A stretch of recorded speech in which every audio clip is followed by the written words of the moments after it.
When does systemic associating racism stop in racism- America? When does systemic racism stop in America? I don't think there was real systemic racism. Ever? And keep going. Please keep going. Right, I would love for you to go for the rest of this time on that. I do not Tell believe me, that there's been systemic racism Yeah. in America that's been the primary reason why black people cannot succeed. All right, guys, that is Uncle Tatum, who so graciously decided to humiliate himself for our entertainment. Officer Tatum went on the Jubilee program to do one of these stupid surrounded debates, and it was just a bloodbath. The entire time, the other participants were bringing up facts and history that Tatum was apparently unaware of. Like things you should probably know if you're going to talk about the plight of the black community and how Republicans are supposedly better for said community. And it's funny because Uncle Tatum loves to talk about black on black crime.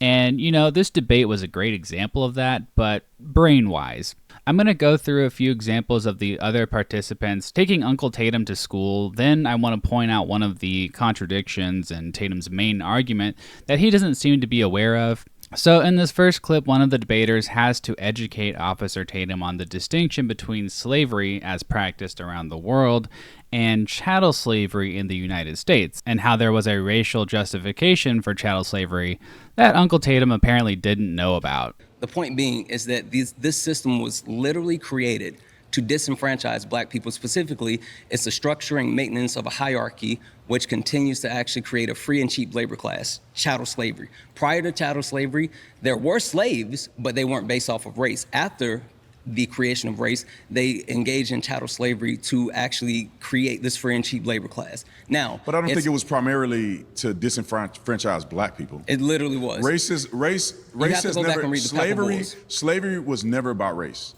It was about cheap available labor. Chattel slavery was about race. Slavery, as chattel we know slavery was about race. I'm not saying slavery. The perpetuation of race, perpetuation of slavery was not instigated by race. Why do you keep just saying slavery instead of chattel slavery? Acknowledge the thing that I'm saying. Well, I don't really. Do you know what the difference is between just slavery and chattel slavery? I don't see that being a major point to the conversation that we're having right now. You don't think chattel slavery is a major point? To the conversation we're having right now, I don't think that there needs to be a delineation. It literally is. Gomez Inez de Zurara said, How does that affect you today? I got you. Okay, let's get Gomez Inez de Zurara said that these people were hypersexual, animalistic, they were the lower hemisphere, and they needed to be civilized. And they could civilize them vis-a-vis chattel slavery. Now, that rolls forward to where we are today. How? There's a whole bunch of stuff that you missed, but I'm going to skip forward. Well, what policies are in place? Right now. I'm getting there right now. That back up your claim. The systems that black people exist in today that continue to disenfranchise us. So this next clip is pretty funny. They're talking about the economic losses suffered by black people under slavery, and Uncle Tatum says something so stupid, I'm not even sure if he believes it. Question is, what do you think accounts for like the $4 to $16 trillion that was stolen from black people through slavery? Like, where is that equalizing mechanism? I don't believe that you can say that money was stolen from black people during slavery. Oh, but let me explain. Because money wasn't stolen, opportunities were not there because black people were slaves. It's not a fair comparison. So I'm honestly not sure what Uncle Tatum's point is here. His big-brained argument is that money was not physically stolen from slaves. So what? Why does that matter? If I hire someone to paint my house and when they're finished, I say, nope, I'm not going to pay you. Did I steal from them? Yes, obviously. And they have recourse to get compensation if they so choose. Also, this is something Trump did a lot to his contractors. He would screw them over. So I guess it makes sense that Tatum, who is a huge Trump ball licker, would make this argument. Oh, and I guess because slavery was legal at the time, technically nothing was stolen from enslaved black people. That seems to be his point, I guess, which is absurd. Of course, uncompensated labor, regardless if it's legal or not, is immoral and should have been repaired economically, which it was not. Okay, so one of Tatum's claims is that Republican policies are better for the black community, which is just laughably absurd on its face. And Naima argues that Trump and the Republicans actually implement racist policies. Tatum asks for an example, and when she gives one, his response is basically, I don't know what that is.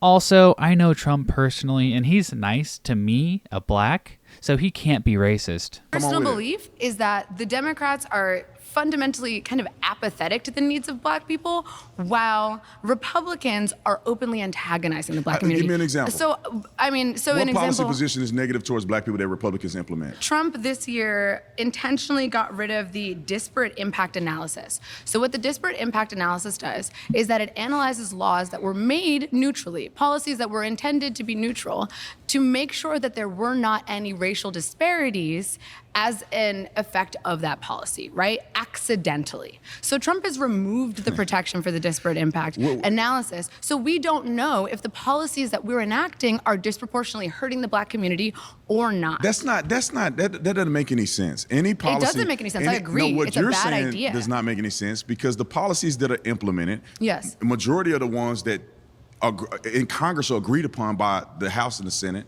Right. Democrats and Republicans. Yes. And so with that being said, there's black people represented.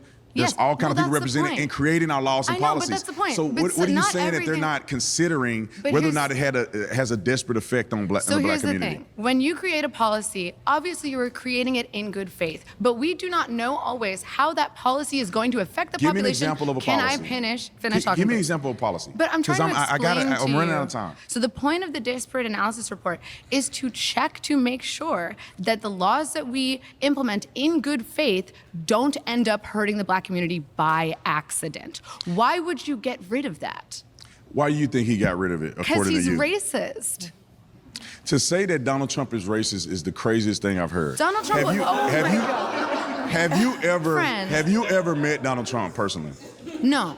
Have you don't know him? No. So Why you've would you met say Donald I've Trump. met Donald Trump several times? So you're basing whether or not he's racist you just don't on have your any personal- evidence. You're saying because he allegedly got rid of some desperate impact analysis that somehow that has something to do with race and it only affects black But people. your evidence is anecdotal. Oh, Trump was nice to me Give one me- time, I therefore have he's no- not a racist. I have no evidence to believe course that he's Trump nice is a to you, racist. because you are Where's the excusing evidence that his Trump is a racist? racism. There's so many examples of Tatum acting a fool, many people would describe it as. But I'm just going to talk about one more thing about this debate. One of Tatum's arguments, which is a standard right-wing talking point, is that systemic racism, if it exists, which it probably doesn't, it doesn't keep black people down. The problem in the black community is the lack of personal responsibility. He will gesture towards some people making it out of the hood, going to school, getting a job, and succeeding as proof that if you just have enough responsibility, that will override your environment. And while that can be true some of the time, it's obviously not true most of the time, and actually shirks the broader society's responsibility to change the system so that more people can succeed. And someone gave a really good analogy that shows the flaw in the personal responsibility narrative. This is the thing why I think you're convinced that you're special. I don't think that Yeah. inherently because the color of my skin that somehow I'm behind the curve against white people. Yeah. Harriet Tubman escaped the plantation. A lot of people didn't. Is it the fault of all those black people that they couldn't escape? I don't get your point there. The point that I'm making is that people live in dire circumstances, and every once in a while, someone can break that's out. not- And but that is that's not, not- and that's not an indication of the system Black itself. people It's not don't corrupt. live in a world where every now and again, the majority of black people live in the middle class. Yes, but a lot more black people live in poverty than any other. Disproportionate, and a lot of those are because of decision making. When you have children, Yes, and you're so, not and married, this is why I'm saying that I think you these think that things- black people have some unique moral deficit. we because are you're saying that there's falling- an epidemic I of think that- personal responsibility I in think black that- people, but you can't prove that. I And yet we think can that- prove that systemic You racism cannot exists. prove. Tatum also repeatedly brings up in this debate that black people have worse life outcomes when they are born into single-parent households, and that is true for a variety of reasons. But by acknowledging that reality, Tatum is unwittingly recognizing a systemic issue, families are systems, that disproportionately impacts black people. And how can you tell little kids that they need to be responsible for their parents' actions, which have a massive impact on their life trajectory?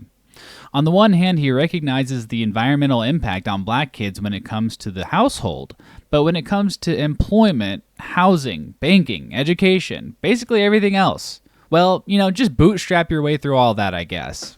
All right, one more clip because I think it's a really good one that Tatum again has trouble responding to because it explicitly shows the racism of Republicans that he loves to defend. So, to the single parent house, I think that's a great example, right? Because I think we can all agree we want black families to stay together? What is the leading cause of the separation of black families? I think it's a degradation of values in the black community. Would you say that the criminalization, black men disproportionately going to jail more, has an effect on the separation of the black households? I would agree to that, but I would Yes. also say that is because of the choices and decisions that these young black men are making. Perfect, thank you. I was hoping you would say that. So, Is that not true? You don't go to well, jail. hold on, you hold go on, to hold jail on, for pause. selling drugs. Okay, you go to Okay? jail for selling drugs. Can I read you a quote from Nixon's domestic policy chief, John Ehrlichman? This is at the start of the war on drugs, which we know is what led to a lot of mass incarceration of the black community, a significant increase in black men imprisoned and incarcerated for drug possession and selling. We knew we couldn't make it illegal to be either against the Vietnam War or black, but by getting the public to associate the hippies with marijuana and blacks with heroin, and then criminalizing both heavily, we could disrupt those communities. I'm not familiar with that quote, Oh, really? but Shocking. I can go and read it later, but that's still You not should getting, really it's read not- it later. That's not getting to the point of saying The entire time, Uncle Tatum was doing his little tap dance to appease his conservative white audience. He would rarely address significant challenges to his claims and would attack strawmen instead. He also didn't know 90% of the facts in history brought up by his opponents. Still, I don't quite think he did as bad as Dave Rubin because I think it's scientifically impossible to be dumber than him. But Uncle Tatum definitely earned a strong second place for most humiliated person on the Jubilee Surrounded podcast.